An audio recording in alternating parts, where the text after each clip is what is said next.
Ma'am, regarding naman po sa pagtulong po ng batch 9798, Centennial batch, ano po kaya ang maitutulong po ng aming batch sa mga estudyante po na nangangailangan sa aming mahal na paaralan? Okay, sa naobserbahan ko sa ilang years na 19 years na ako nagtuturo dito.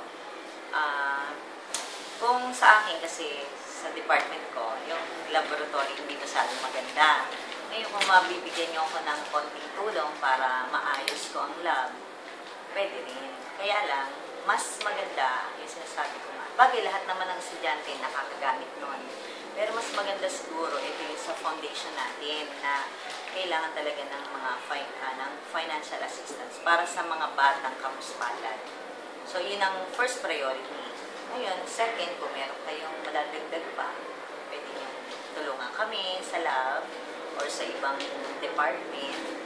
O kaya, meron ngayong drinking fountain para sa mga, kasi ang hirap, bibili pa sila ng tubig. Kung meron na kayong may donate na drinking fountain, so at least, yung imbis na bili pa ng tubig, so sa pagkain na ma'am.